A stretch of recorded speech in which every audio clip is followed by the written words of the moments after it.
We're Ashley and Sabrina. Your co-host for Ruck Up Buttercup podcast. Military life can be challenging, but also has its advantages. Come and be part of the unfiltered and sometimes unhinged conversations with fellow military spouses, Kayla and Laura, as we dive into the occasional rant and rave of military life. Share the stories that make us who we are, and showcase the amazing organizations and resources out there that make our lives a little bit better. Whether you're new or a seasoned military family, we all need a little extra love. Make sure to catch us on Wreath Across America Radio at 11 p.m. on Wednesdays. We are proud to announce that today's episode is brought to you by our sponsor, Ruth Ann Kramer, the author of You Belong, the guidebook for the career-minded woman on the move. Have you relocated your career due to the military move, or are you seeking a fresh start? Are you feeling stuck in your current situation and struggling to see a path towards achieving your career goals? Are you looking for motivation to keep pushing forward despite the many challenges that you and other women in America face? Many times, women are unable to recognize the multiple paths that are led to the same destination. When one path is blocked, they often feel declined to give up. The book You Belong, the guidebook for the career-minded woman on the move, was written by Ruth Ann Kramer, a woman who has experienced significant professional transitions over the last 2 decades. As a soldier, military spouse, mother, veteran, and mental health professional, Ruth Ann openly shares her experiences of being questioned by others, being overlooked because of her differences, and not always being taken seriously as a woman in the workplace.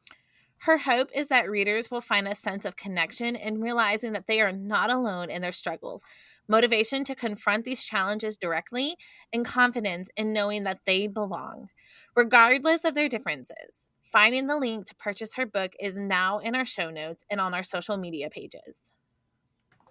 Hey everybody, welcome back to another episode of Ruck Up Buttercup.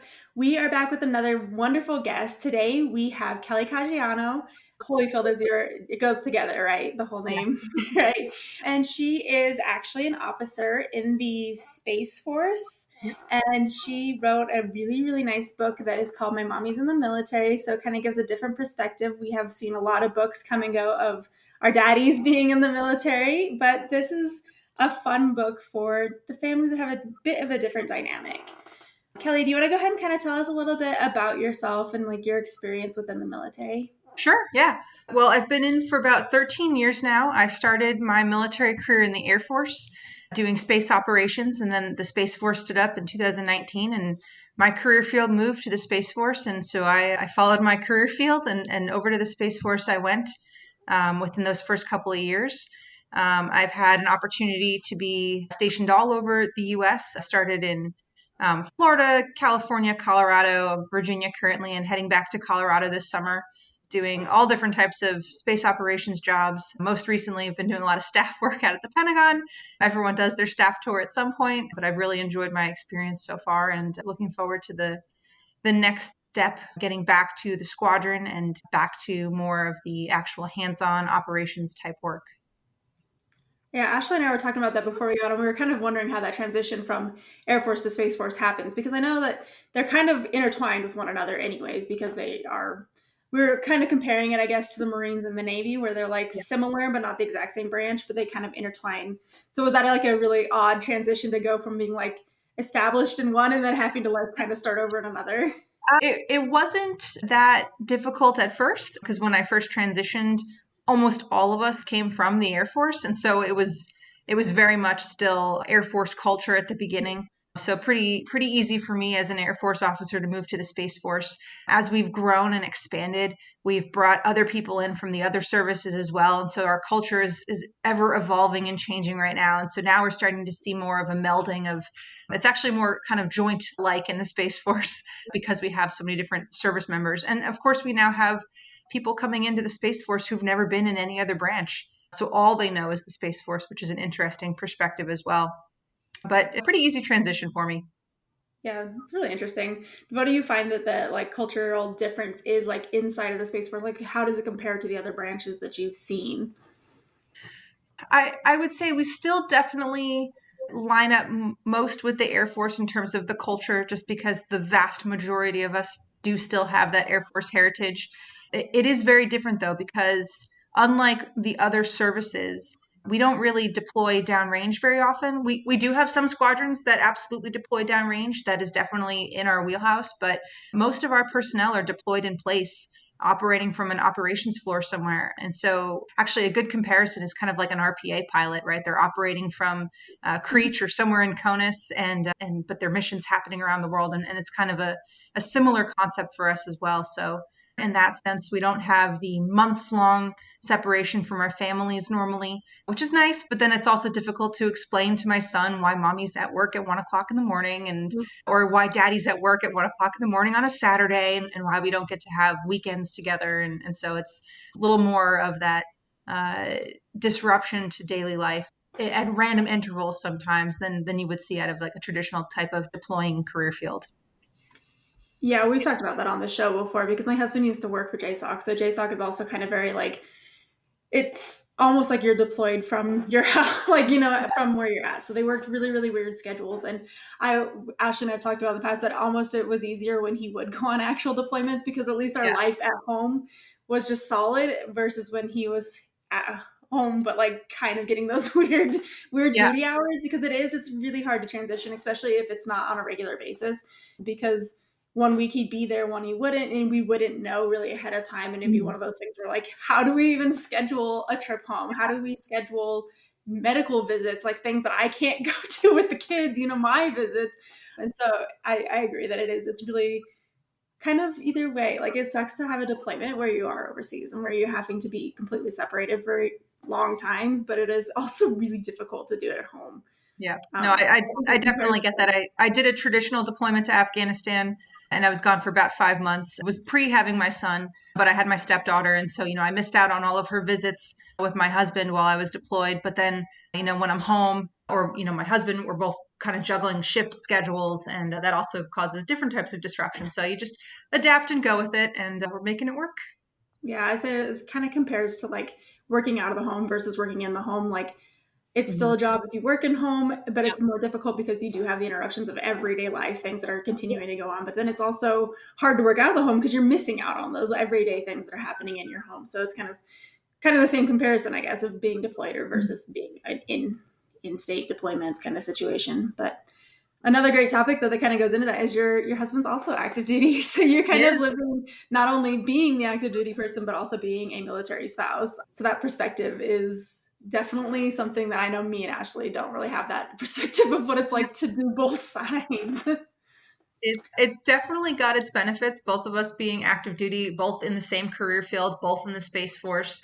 And it's really great when I can kind of come home and we don't work in the same office. We're actually at 2 different bases right now, close, but separate bases. And so we can come home and we can, kind of just offload, and it's really easy to talk because he understands everything I'm saying and vice versa. But then at the same time, it's also kind of a disadvantage because we know too much about each other's jobs. So largely though, it's been great being able to talk to my husband about work easily, and same for him. It's just really nice to be able to share that with my partner. So. Yeah, I think that the perspective that from when we have talked to other females who have been part of the military was kind of the like, you aren't as bitter. Like I do feel like as a military spouse, when things happen, I get a little bit more like bitter about the situation because I'm very bitter right now with my husband. It's not his fault, but I'm bitter because he gets to go to Europe for a year and I do not. So yeah, that, and it plays I do think that plays a huge role. And I do think like having those like options of having that easy talk, because like sometimes I'm just like, hey, how's your day? And it's just like a big old shrug, and I'm like, can I get a little more than a shrug? Like, who wasn't behaving today? Who was your star like soldier, like something. So that would be really nice to kind of have that, like, to be like, oh yeah, you did that. This is what I'm working on. You should try to implement this. Is it ever come like a competition between the two of you though? Like since you guys are in the same career field? I don't think so. My husband's a few years ahead of me in time and service, so we've not really had a lot of opportunity where we're going up for the same things at the same time, which does help with that. I've got some other friends who are dual military as well, and they're in the same time frame, and so I definitely see the interspouse rivalry sometimes. But we've had a nice separation. And because of that split in where we are in our careers, it makes it easier for us to stay assigned together. And so the Air Force and then the Space Force have done a phenomenal job managing joint spouse assignments for us. And I know that's not the same across all the departments, but the Department of the Air Force as a whole really prioritizes keeping military couples together, because if you can't keep us together, odds are someone's getting out, and then you've just lost all of that talent you've invested in. So, so far, knock on wood, we've not been separated yet, and we're moving on the next assignment together this summer. And then my husband's likely retiring out of this next assignment, so then he could follow me around for a little while. There you go. That'd be nice. Yeah, that is really nice that they have that program into place. And I've known a few dual military families who have been really lucky and have been able to stay together. And even if it's just like a few months, like a month or two apart, like they've been able to go to the same location, and that's always really nice. I do think that's a good program they have in place, and hopefully, I don't think we've had anyone talk. I don't think I've met anyone who's not been able to move on for the reasons of the military. They like maybe the family chose to stay. I think that when we were talking to Dogs on Deployment, that's how she kind of started that program, was because they were both at different duty stations. Oh yeah, that was right. She did say that. Yeah. Yeah, and it does happen where that, and it's really frustrating, especially if you have a family. Like being the active duty, you can speak on this, I'm sure, a lot more than I ever could, Kelly, is that in like parenting as a mom and a wife, I know that a lot of my life is parenting and not so much his. Like his life is much more career focused than what I'm able to do with what I want to do, I guess, if that makes sense. Obviously, you are a major, you've done amazing things in your career as well, but you kind of just kind of stepped into the mom field in the last couple of years. How has that like affected your relationship and kind of like your career? Yeah, it's definitely an interesting shift. I know I was not made to be a stay-at-home mom. I applaud those who are, but that is just not me. I like my career. I like going to my job every day. I love my son, but I like dropping off at daycare in the morning and then coming back in the afternoon. He's had his fun day. I've had my good day. And but I will say, before I had my son, we'd get the PCS timeline, every 3-ish years. And I'd get that notification of assignment, and I'd be like, all right, great. I'm ready to move to the next place. I've got the itch. I'm ready to go. And this move is going to be the hardest, because I came to this assignment when I was about 8.5 months pregnant at the height of COVID. Really interesting time to PCS. And we've been here for 5 years, which is a very long time for us to be in one place. And when I tell you we have moved into this house, we have moved into this house. And so the PCS in a few weeks is going to be painful. It's the first time where it's very bittersweet for me, where I'm not 100% ready to go emotionally. This is where I brought my son home from the hospital. And so this one's going to be tough, but it's just a balancing act for me. I used to do more TDYs, TADs before I had my son, and I was happy to go on those travels to weird places and for extended periods. And after I've had my son, I find myself not volunteering as often for those TDYs unless they're really mission essential. So it definitely a shift. Fortunately for me, I'm kind of getting to the point in my career where I'm not the technical SME on things anymore. They don't want to send the major. They still want to send the lieutenant and the captain who are the technical experts. And so I get the benefit of my rank working in my favor, where I'm back doing the paperwork and the admin.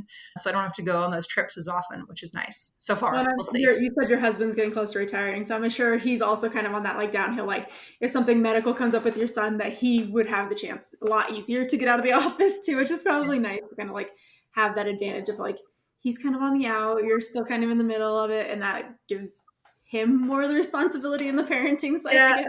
We've been able to balance it pretty fairly. If my son's homesick for a week of time, we try to alternate every other day who stays home. The government laptops have made it easier for us, to try to, if I have to stay home because it's just my turn and he's got something critical at the office, I can still keep up on my emails from home while my son is napping, whatever it is. But we've done a pretty good job of being able to balance it. But as he kind of looks to the retirement, it'll probably shift to him a little bit more. So we'll see how that goes in the next couple of years. I'm sitting here thinking, I'm like, I wonder if it's just easier to divvy up those like responsibilities, because you guys are both dual military, and it's like, well, we both answer to the military, so like it's just the luck of the draw for that day, where I feel like when it comes to just like a service member and their spouse, like for me, I'm just like I was always the one that was just like, didn't matter if I was going to like get reprimanded at my job because it was the Army that was a little bit more Mhm. important. So that is, so for anyone who's listening, it is doable, y'all. You can totally do it and balance that life out. And I think that's just what's really important, having the communication, balancing that life with your partner can make it really work really well. Yeah, absolutely. And I think what has worked in my favor too is I've been fortunate to have some phenomenal leadership for most of my career. And especially since I had my son, I probably over communicate with them when it comes to my family needs, and they've all been so receptive and helpful. And actually, I mentioned, PCS here when I was 8.5 months pregnant, height of COVID. Daycare wasn't really an option because most daycares were closed or severely limited. And we were both working in the Pentagon at the time. And when my maternity leave ended and his paternity leave ended, it was back when it was still 3 weeks for men. It wasn't the new regulations yet. Yeah. I had talked to my boss ahead of time. I was like, hey, when my leave is up and his leave is up, the Pentagon was not at full occupancy. Most of us were still telework. And we said, hey, do you mind if we rotate every other day who comes into the office so we can keep my son home longer? And they said, absolutely, not a problem. And we got to keep him home until he was almost 9 months old, which was a huge relief. And Matthew sat on plenty of phone calls with me with the generals, and they were very gracious when Matthew would interrupt the meetings. And they were phenomenal. I couldn't have asked for better leadership at such a unprecedented time for all of us. Yeah. And I feel like in most leadership are parents. I mean, most of them are at that point where they have kids, whether they're young kids or already grown up kids. So I think that's important. Just if you have a situation, just talk, bring it to someone's attention, say, hey, this is happening. My wife is working, or I need to be home at this time of the day. As long as you communicate, usually most of the time they're going to let you do it. Yeah. So that's it. So Air Force, mommy. So he's 3 years old. He's actually almost 5. My He'll be goodness. 5 in June. I can't believe it. You said right at COVID time, so 5. It's so crazy, realizing how fast mine will be 7 at the end of the month, and I'm just I cannot believe she's almost 7 and my other one is almost 11. So yeah, it's crazy how fast time goes. It really is. My stepdaughter is starting high school in the fall. I mean, it's just, I'm like, oh my goodness. I met her when she was just before she turned 3 years old. And I can't believe here we are talking about freshman year of high school for her. And we're starting to talk about colleges. And I nearly died when we started talking about colleges already. So it's amazing how fast time is flying. I love it. I love it and I hate it at the same time. It's one of those things where it's I want them to grow and be their own little people, but at the same time, I'm can we just slow down a little? Just slow down. Just a little bit. So you have your upcoming PCS, and I know that's super scary. We're all anyone who's listening to this season, we know that me and Sabrina could potentially. Well, I know I'm PCSing, but Sabrina may be moving at some point again this year. So what made you decide to write your book? Yeah, so it started on my train rides into the Pentagon. I had been struggling to find a children's book that I could read to my son. We read to him every night before bedtime since he was a newborn. And I was struggling to find a book about women in the military. Plenty of dad in the military books out there. Fantastic, great books to read. Great for my husband. And we can explain what daddy does and start to explain from a young age, why sometimes he's on a shift on a weekend or, if he's gone for an extended period. But the couple of books I found out there for women in the military, it was very much geared towards I'm a pilot or I'm a soldier. And it was very much the main career fields that you would think of. Nothing that explained space and what that meant and how, what mommy did. And so it was difficult to find. And for that matter, there were no books that explained what space was for daddies in the military either. But I just couldn't find, of the 2 books that I found out there, I couldn't find one I liked that explained mommy in the military in a way that I appreciated.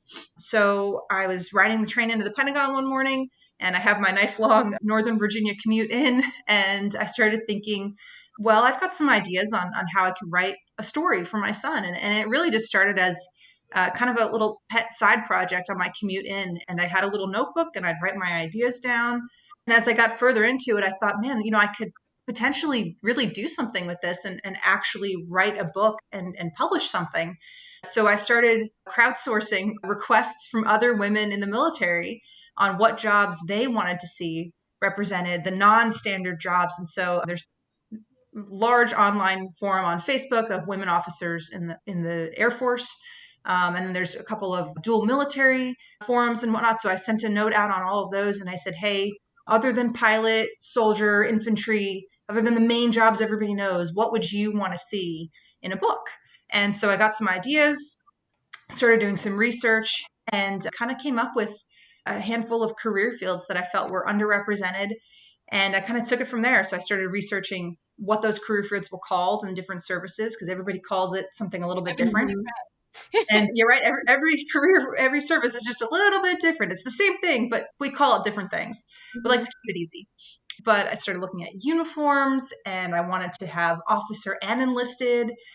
So it was a book that was that could speak to a large audience of women, not just a couple of niche, because that was my complaint, was I can't find a book that speaks to me. So if I'm going to do this, I want it to be a book to speak to many different women in many different career fields in all of the services.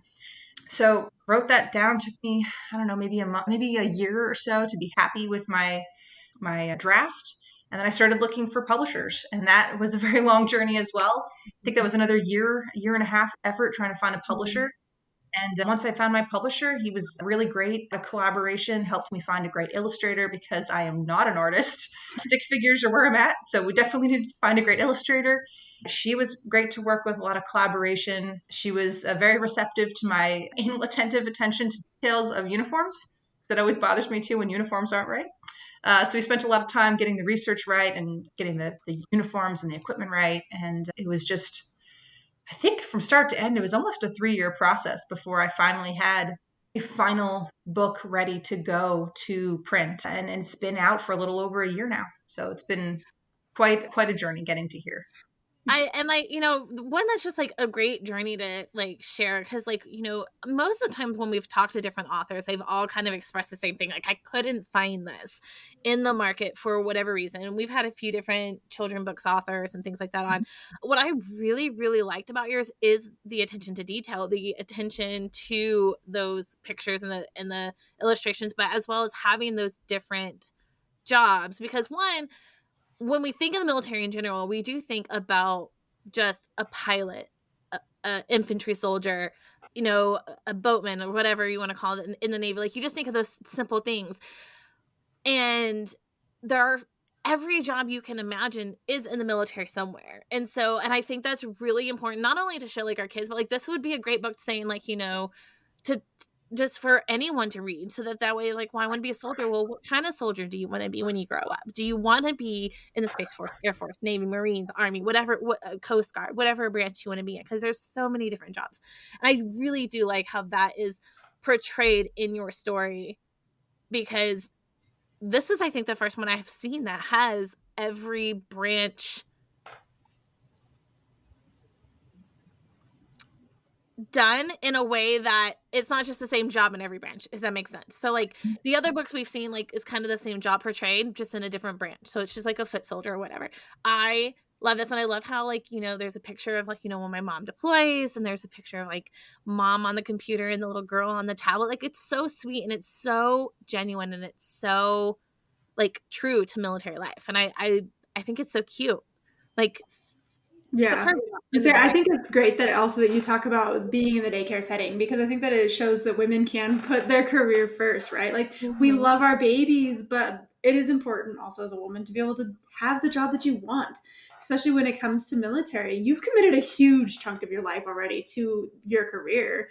And just because you have a baby, you shouldn't have to be like, okay, well, I'm going to step out. You can finish your career and retire. I'll take care of the baby. That's not how it has to go. Like, it doesn't have to be that way. And I think that it's really cool that you represented that all of these moms are still doing really cool things, and they can still have kids, and their kids can learn alongside them, and they can still be the same, like, family dynamics, and it's okay. Like, it really just gives that permission to a lot of military, because I've had a lot of friends who were active duty.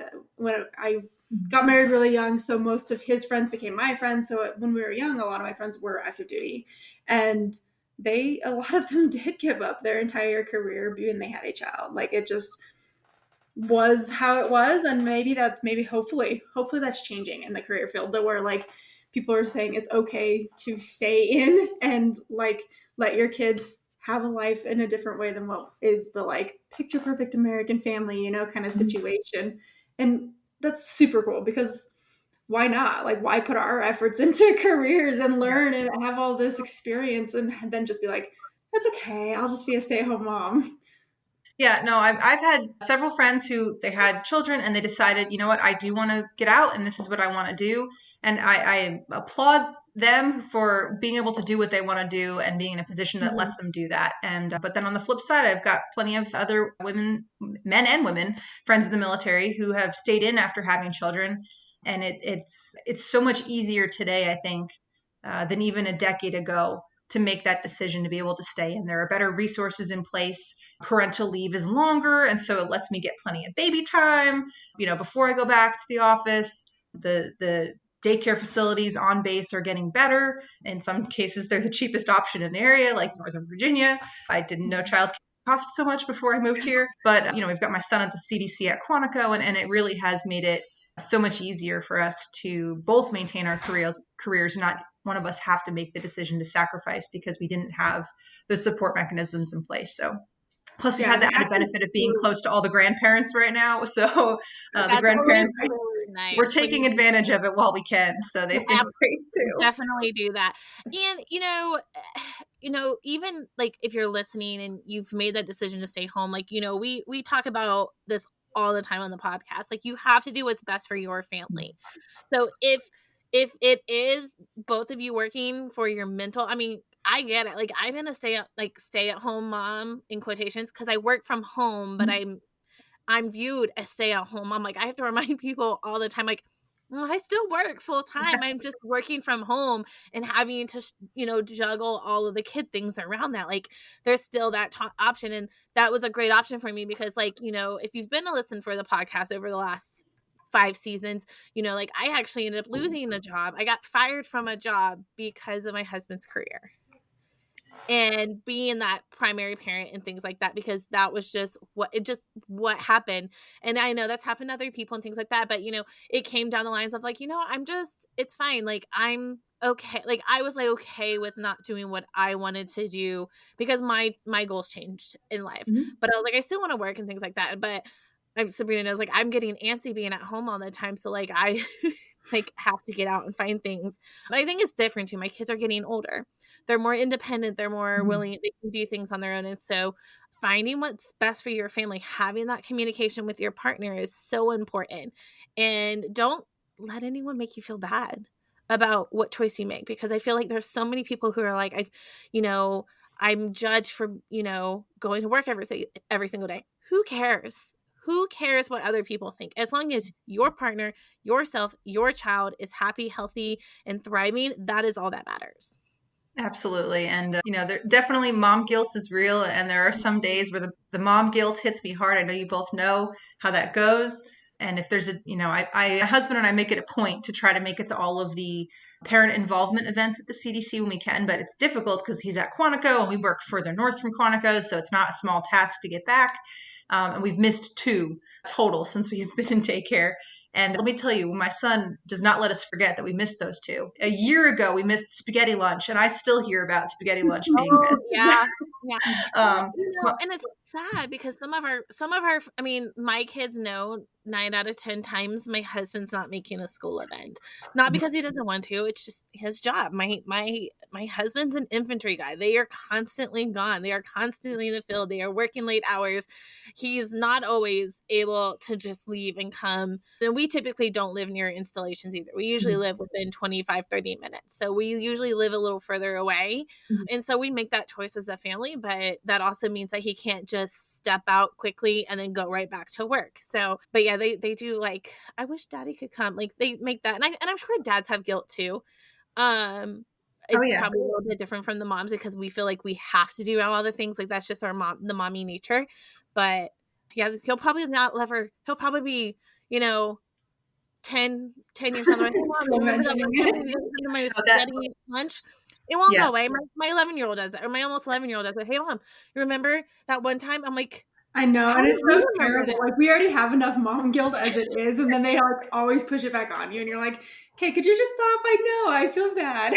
Yeah, Like, how that did that we mid remember spaghetti it? lunch has become a core memory for him. So he's 4 years old, and he's going to take that one to college. So, Aw. it's okay. Parent guilt, I guess you could just call it, is so hard. And I mean, just seeing the representation between the three of us, we all have very, very different lives. And like, because I homeschool, I'm home all the time, but I also work from home, but I'm here. My kids are with me all the time, and I still get mom guilt. Like, it doesn't Yeah. really matter what you do. There's always going to be Yep. something where you're like, oh, I should be doing something better. I should be doing Sure. something more. And just, you have to just let it go. Like, You do. yeah, You I've do. been reading Mel Robbins' Let Them book. And so she actually, more of what that book's about, if you haven't read it, is more actually about let me. Instead of let them, you focus more on like, what can I do to make things better? Versus like, yeah, you can feel guilt. You can feel like everybody's shame on you for these things. And it's like, yeah, but, or I can just be happy in what I'm doing. And like, I chose where I am in my life because this is what I want. I know that we want to homeschool. That's what we want to do with our kids. I don't know if I feel like I really want to do that every day. Like, there's days where I'm like, I would rather just go back to work. You guys can go to school and I want to have my own life. But then it's like, I look at their, they did testing a couple weeks ago and they did so well. Like, they're way above their peers. And I'm like, no, this is working. Like, this is why we did what we did. It's the small validations that make like all of that mom guilt kind of just go out the window. Like, oh, I am It's doing so something. nice. Right. Yeah. Absolutely. And like, we were saying, like, no matter what you choose to do, as long as it's right for your family union, Mhm. that's all that matters. And that's what's really great about the military, like, community in general, is we all come from all these different backgrounds. So we're not going to be the same. We're not going to have the same ideas of how our kids should learn or anything. Like, everything should be, or how we are handling different things. So just taking that time, and again, just making your family unit is all collectively on the same page, is all that you can do to get through everyday life. So Yeah, make the choices that are right for you, because people are gonna dislike your choices either way. Like, it just doesn't really matter. live your best life. That's all you have to say. So I love how your book just talks about all these different women and is representing different women, because there is such, I mean, there's a lot of women in the military. It might not be as much as all of the daddies and all that kind of stuff in the military, but like, that sounded so dirty. Sorry. So there's a lot of women in the military, and it's really great to have that representation, because there's so many little girls out there who are seeing that they can do whatever they want to do when they get bigger, and seeing representation in a book of a soldier that's a vet, in uniform, all these different jobs. I think it's so great. Like, not even just for military kids, but just for kids in general, like, who have an interest in the military. I think it's such a great book, Kelly. Like, I Thank you. think that having that, and then I lived up, like, and it was so diverse too throughout the book. So like, that was another thing, like, not only with, the jobs, but everything in See it was themselves very in it. Like, inclusive. everybody Yeah. has an opportunity to see themselves in your story. Yeah. And that was very important to me. That was such a huge piece of the back and forth with my fantastic illustrator, was just making sure that this could be the book that answered or that helped other women tell their story and not have to write their own book to do it. So I wanted to have that solution available, that answer available for anybody else who is struggling to find their own story in a book to explain to their children what they do. And so that was my motivation. That took it from just a pet project, and maybe I'll pay someone to illustrate it for me just to read it to my son, to taking it to an actual publisher and putting it available for others to purchase. And the goal was never for me to turn a profit. I have a job. This was just a side hobby, but it has been just so great to see the responses from the women and men that have purchased the book and read it to their children. And one of my coworkers, actually, he was in the Army for a few years in intelligence, I think, and got out, and now he's a government civilian, and his wife is not former military, but he bought the book and he read it to his daughter because he wanted his daughter to be able to see what she That's could do. exactly. Like, And I yeah, think there's so many there, like, not only like is it a great book for, any woman who is in the military who has kids who wants a book to represent them, but this is like such a good book to showcase, like, like my daughter's like, I want to be in the military. And she's the girliest of all girls. Like, she is princess, sparkles, pink, everything frilly. And it's so funny because, like, you would think of my 11-year-old, who's my son, he would be the one, he's like, nah, I'm good. I want to be a YouTuber. And my daughter's like, no, I want to go kick ass like my dad. And I think it's so funny, but like being able to show her like, hey, look at this. Like, it's really funny because I'm going to go put it on my big Kindle for her later. She hasn't gotten to read the book yet. I'm going to go put it on the big Kindle and so she can read it tonight. And she's going to be so excited because she's like, because like in her dad and my husband's field, there's not a lot of women. Like it's very less likely that there's going to be a woman in the infantry, in the army, as there are men. So she's always used to seeing men in uniform. She's known a few women. So like, she's like, oh, there's women. Like I remember one day we were on base and she saw one of my friends that was in uniform and she's like, wait, girls can be in the military too? And I'm like, yeah, girl, like you can do whatever you want to do. Like just, and she's like, but do I have to do the things that daddy do? Because I do not want to jump out of an airplane. I'm like, you don't have to. You can be a singer in the military if you really wanted to. She's like, that's what I would have been. I was like, well, you actually have to sing, honey. So I was like, you can do whatever you want to do. And I think this is a great book to have for any military family, to have it in the repertoire. Because I mean, there's so many great out there, but it is a different aspect. It's not like my daddy's deployed. Like this one just shows like, just everyday life. I'm really proud of like the job she's doing, and it's really cool. Yeah, and I agree. I think it's nice for girls to see that women can join the military. I think even now, how long it's been since women were part of the military, since the Vietnam era, and now you can still do it. Like you can do any job, and your kid could be really into one thing, and the military is going to cover college. They're going to cover, like, there's so many benefits, the health insurance, the housing, like there are so many benefits to it that more people should be suggesting that their kids go move to the military route. Because I grew up military and going like, I just don't want to be part of the military. As an adult, I kick myself in the butt all the time saying like, I wish I had done at least the 3 or 4 years just to say like, I did it.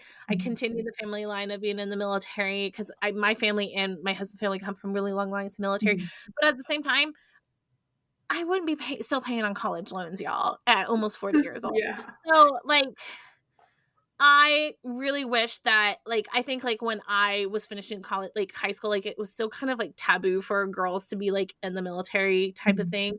And, again, I grew up military, and I was just like, I didn't even want to marry into the military, y'all. I wanted nothing to do with the military after growing up military. Not that I had a bad experience. I had a good experience, but during high school, I moved a lot. It wasn't a typical military lifestyle. We moved quite a bit. So I was just done with it. And of course I met my husband my senior year in high school. And then that was 20 years ago. So like, obviously things didn't work out the way I thought they were going to work out, which is great because now we have this great life. We love the military community. I don't know why I ever thought I was going to get away from it.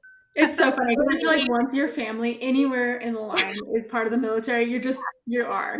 Like my dad and my grandparents or both my grandfathers were both in the military, but I didn't grow up around it. My dad got out before we were even like in existence. But then somehow it ended up being I married military. My brother joined the military. So now we're all right back into that same circle. And it's funny because it just like is so ingrained in some families. Like where it just it really is. I mean, our families are, I mean, literally we can trace ourselves all the way back to every single war we've had someone in, like for humankind. Like we can trace it back on either side. So like we have long, I mean, my dad, my grandfather, great grandfather, all down the line. So it's really nice to have that represent. As a military kid, like I would have loved this book. As a little girl, I would have loved to have this book. Just to say, oh yeah, like because I knew there were females. Like my friends' parents were moms were in the military. I had all these different jobs, but it's like I really love that all the different job aspect to it. Like I think that is really key too, because there's not a lot that showcase that. Yeah. And I'm always, oh, do I have to jump out of airplanes? I'm like, there's so many jobs in the military, y'all. And I wish and me growing up in the military, I was kind of oblivious to that because I knew infantry, ranger, special forces. Like that's the world I grew up in. So I grew up in sweaty, stinky boys in the field jumping out of airplanes, shooting guns. That's what I grew up on. And I was like, I have no desire to be a part of that.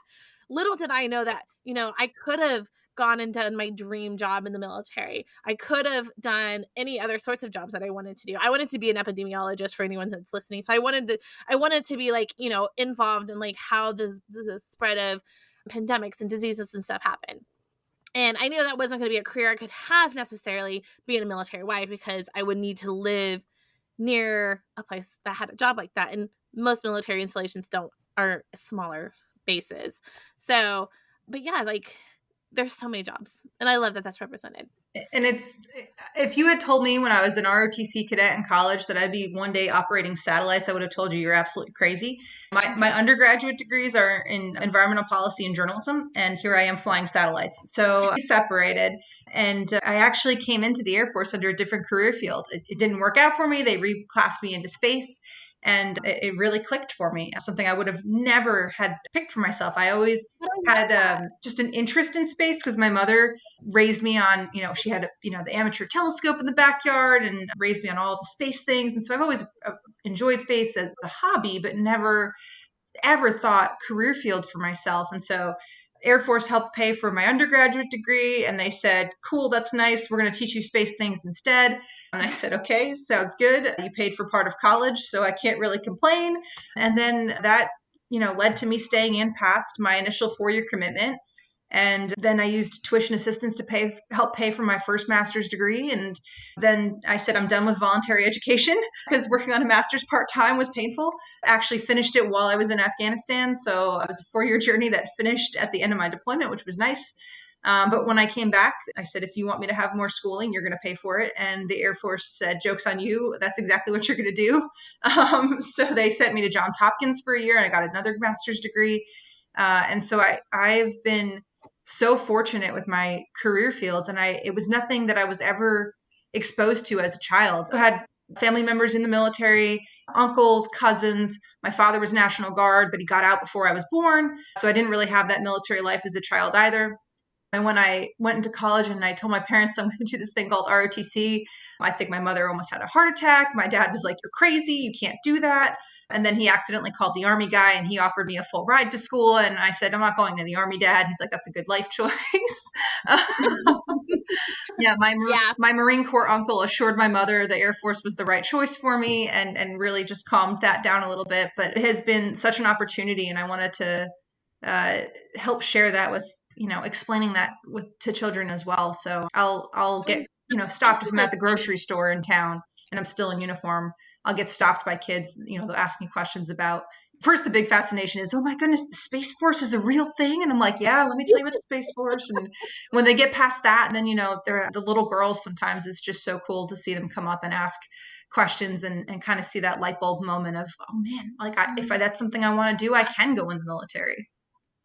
I really think, especially because like STEM is such a big thing right now in schools, that like the potential for girls in the future of joining Space Force and being able to like live out their science like dream jobs, because I mean that's what's really great about joining any service branch is the potential of having those jobs that may not have been feasible because you can't afford to go to the schools or anything like that. And so I think that's a great way. And I mean, not that there's not a lot of deployments right now. There are deployments and there are things happening, but I mean, it's not like when we joined school, when my husband joined the military, we were in the height of Iraq and Afghanistan. And so and that was literally the conversation, because I had voiced like, I'm thinking about it. My dad was just like, absolutely not. You're not allowed to join the military. And because he was afraid that like I would deploy. He had been deployed for the last on and off for year on, year off, 12 months for the last decade. And he's like, and that's still not going. He's like, you're not doing that. And so that was one of mine, like, okay, fine, Dad, I won't do it. I'll go to regular school, blah, blah, blah. But again, like as an adult, I wish I had done a little bit of time in service, just so that, because I feel like the experience you get in the service is just very different that you can get in an everyday like job. Like there's just things that you can learn and take away from having an experience in service in 3 years, like 3-4 years, like that's all all it is. So, and if you go longer, you go longer, and if you don't, you don't. Yeah, no, it's definitely provided me with opportunities that I would have never had in any other career if I hadn't gone in the military. And I see some of my friends from high school still living at home, and they're doing well, doing fine, but the things they've been exposed to are so much more contained to my that small bubble that I've just had such an opportunity. One of my best experiences in my career has been my deployment. And, I know my mother probably gained 55,000 new gray hairs while I was in Afghanistan. And my dad probably lost a few more hairs while I was in Afghanistan. But I deployed to support JSOC and was not the guy going outside the wire. If I was that person, something's gone horribly wrong. That's not what they brought me there to do. I was there to help plan space effects, and space support. But I just learned so much from the people I had the opportunity to work with there. And if I hadn't had that deployment, I still had a very fulfilling career, but that deployment alone opened my eyes to so many new things in the world. So I've really enjoyed it. And if it's something anyone's even remotely interested, I would say it's worth exploring the opportunity to come in to any of the branches. There's so many benefits. Like you get, like we were talking about, so the housing, branches. medical, but then there's also just the experiences like you're talking about. I mean, I also came from a tiny town, and the people that I went to high school with have no experiences in comparison to what we've done. We've lived all over the world, literally. And like, we get to meet these different people and these different cultures, and we get to just learn so many really, really cool things. Like, that's also why I love the podcast. Like, everything behind the scenes of the podcast is a headache to me most days. But the fact that I get to like meet amazing people like you and like just get to another experience and hearing a different story and a different perspective of life is what makes the military part of my life my favorite part of being part of alive. Like, just getting to know the beautiful people that this community holds. Yeah, absolutely. I mean, I'm not going to lie. I'm looking forward to the day when I'm done and I'm done moving and I can settle down and right. I mean, I'm sure we're all looking forward to that at some point in the future, but I will definitely be sad whenever I decide to hang up the boots and stop moving. And I'm definitely getting very jealous of my husband now that he has a definite light at the end of the tunnel and his retirement is much more imminent than mine. I'm definitely very jealous of that. So we'll see. We'll see how much longer I last after he retires. But it's yeah, and it doesn't go away. Just so you know, like my husband got out. He did like what your friend just said that they did. They joined, and he's back civilian side. But it doesn't go away. The veteran community is actually huge. No matter where I've been, the VFW, there's always going to be free resources. There's going to be people coming out, and it stays. It just transitions a little. I mean, right now, at least where we live, it's very heavy old veterans. So like we don't really participate in a lot of the veteran stuff here, just because it's like they're a solid 30, 40 years older than us, the majority of them. But it does exist, especially like where you're at in Virginia. I'd imagine that a ton of the veteran community there is a lot younger. Yeah. It's a lot more in the 40s, 50s, which is where you are when you retire. Yeah. So you just kind of transition into this other side, but it's still really cool. Like that's something that not everybody's going to have the option to have, is this community that just like transitions no matter where their life goes. It's always, you can find it. Part of I mean, and I feel like some people think like once they're out, but like once you're part of the military community, you're a part of the military community, whether it's been a year out, 10, 30, I mean, there's still those connections and they still hold strong. I mean, we've talked about this, like I've been all over the world, like Sabrina, and we've literally been in like a small random town in Europe, and all of a sudden we see people that we've known through our military journey. We're just like, what are you doing here? And they're like, well, what are you doing here? And we're like, it's just, the world seems so vast and big, but it really is just, I mean, the community itself is so strong and big that there's always going to be there, and there's always going to be someone to support if you ask for the help. So, I mean, I feel like, that's what's really amazing about the military. Absolutely. And I mentioned it before, the Facebook forums with we've got the women's officer forum and the dual military forums, and women who've never met each other, different services, literally the other side of the world, the things I've seen people do for total strangers that we've had no other connection to other than we're both in the military. I mean, I've seen people coordinate a dog sitter for their house in like Kentucky for, while they're in Germany. I mean, just the things that we're able to do as a military community, it's just phenomenal. And you guys are both right. I mean, even when I do get out one day and I have to transition back into civilian life and start talking like a normal person again, I don't think it is either, but I feel like no matter, I mean, I'm in Virginia as well, but I'm on the western side of Virginia at Virginia Tech right now. And like, I'll say something, and thank goodness, like the few people I've made connections with, like two of them were prior service. So two of them were in National Guard. So like they understand the lingo. So like, well, like finally, like I'm like, everyone's asking us like, what's happening with your PCS? And I'm like explaining it. And like, they're the only two that are like, that's stupid. Like they're all up on they're like, we're with you. And everyone's like, oh, well, that's great for Jeremy that he gets to go to Poland. I'm like, no, it's not. Yeah. him. I'm happy. I will be happy for him at some point, but I'm going to live in my like bitterness of I have to go to North Carolina and he gets to go to Europe. Okay. Leave me be. No, I think it's so great. And, you know, like we say this all the time too, like don't let a bad experience in your military journey where you're active duty or a spouse, because there are people out there who will bend over backwards and help you figure out whatever it is that you need assistance with. Like, you know, if it's finding someone, that's what this network, it's a network. We all have connections all around the world. Like if you look at your group of people, your acquaintances and things like that, we know somewhere, anywhere. And somehow or another somebody will be able to get you the answer that you need. And it's just, that's what I love about the military. I genuinely love that there is that network that's already built in. Like it's not even something you have to really work at. Like it's already there. You just have to plug it's in. Great. And go. Yeah. Well, Kelly, thank you so much for coming on. I know that we are going to be sharing the heck out of your book, and hopefully it finds the moms that need it, the people who need that representation for their kids. We hope that it will get out to the right people.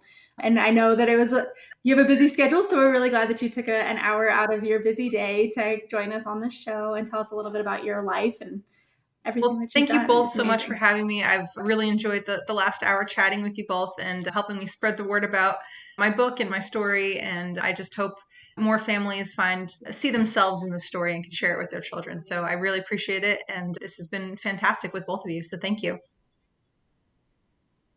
Absolutely. Everybody who's listening, her information will be in the show notes. So, of course, you can reach out to her on her website or look for the book is available on Barnes & Noble. We've seen it on Amazon. It's anywhere that you want to look for it. So we hope that you guys enjoyed the show, and we'll catch you guys on the next one. Like we like to say, Ruck Up Buttercup. Bye, everybody.